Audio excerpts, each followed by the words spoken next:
夜のうちに軽く行こう。お米の値段、ちょっと動いてるっぽいじゃん。買う側は嬉しいけど、作る側はそう単純でもないのだ。そこがややこしいのよね。安くなるだけで終わらない話だわ。新米が本格的に出る前に、お店が先に値段を動かしてるのだ。スーパーの平均がかなり久しぶりに3500円を下回ったのね。食べる側は助かるじゃん。でも、なんで今こんなに下がったの？在庫が多めで、新米が出る前に売り切りたい空気が強いらしいのだ。品種が一つの米も混ぜた米も売り場で動き方が変わるのね。コンビニのお菓子で新商品が来る前に前の味を安くする感じじゃん。そういうことなのだ。お店によってはかなり手に取りやすくなってきたのだ。でも生産者からしたら手放しで喜べないわよ。安い方に引っ張られすぎると困るもの。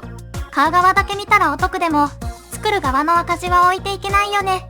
備蓄米って国がいざという時のために貯めておくお米なのだ。その買い戻しを求める声もあるのね。国が今の売れ方を見て決めるってことよ。この手の話、家計だけじゃなくて農家の来年にもつながるのが怖いじゃん。卸の方でも去年のお米が残っているところがあるのだ。新米が並び始めたら古い在庫はさらに売りにくくなるでしょうね。買う時期で差が出そうじゃん。お米もタイミング勝負って感じ。値段だけ見て決めると後で話が変わることもあるのだ。次は円相場が急に動いた話なのだ。片山財務大臣の発言一つで円が動くなんて私の財布にはない俊敏さね。円が強くなると海外のものを買う感覚もちょっと変わるじゃん。年金のお金を国内の金融資産にももっと向ける方策を考えるって話だったのだ。 GPIF って年金を運用している大きいところよね。そうそう、国民の年金のお金を長い目で増やす役だよ。そこが海外資産を少し減らすかもって見られて円が買われたのだ。ドルを売って円を買う人が増えたらそりゃ円高に動くわね。市場の人たち、発言の先回りが早いじゃん。まだ決まってないのに動くんだ。午後の相場も朝より円高ドル安だったのだ。しかも国債も買われて長い金利が下がる動きまで出たのね。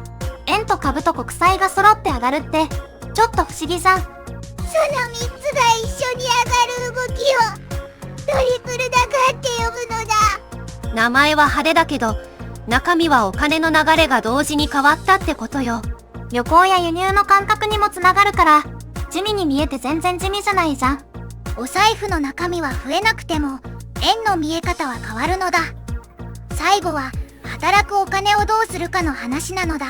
国の会議で最低賃金の話し合いが始まったのだ。働く側はもっと上げてほしいし企業側は慎重なのね。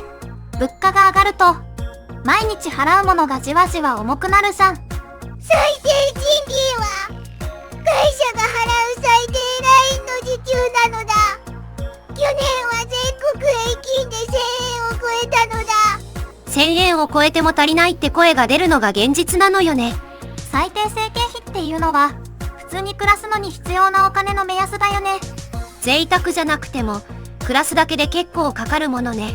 都内の若い単身世帯だと月に29万円近いという調査だったのだ。家賃と食費と光熱費が重なると目が覚める数字じゃん。特に食費の増え方が大きいのよね。毎日の積み重ねが効くわ。企業側は仕入れや燃料の値上がりを売値に乗せきれないと言っていたのだ。価格転嫁って上がった分を値段に乗せることね。そこが止まると中小にはきついわ。安く買いたい気持ちとお店を回してほしい気持ちがぶつかるの難しいよね。だから賃金だけじゃなく値段の動きも一緒に見ないといけないのだ。どっちかだけ無理に押すと別の場所が苦しくなるものね。みんなの暮らしに直結するからここはかなり大事じゃん。僕もずんだ餅を気兼ねなく買える世界がいいのだ。ここで豆知識なのだ。農業って土地の力を使って植物を育てたり動物を飼ったりして生産することなのだ。畑だけじゃないのね。広い意味では林業まで入ることもあるのだ。職業としては農家や農民って呼ばれるのだ。へえ、そこまで広いんだ。昔の人は狩りや採集が中心で、そこから農業や牧畜に移っていったのだ。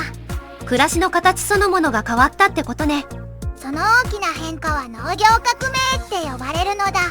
お米の値段の話から文面の話まで飛ぶのすごいじゃん。お米もお金も毎日の暮らしにそのまま来る話だったね。概要欄にリンクも置いてあるから気になったところは見ておくといいわ。コメントで今気になる値段の話を教えてほしいのだ。次回もまた一緒に見てね。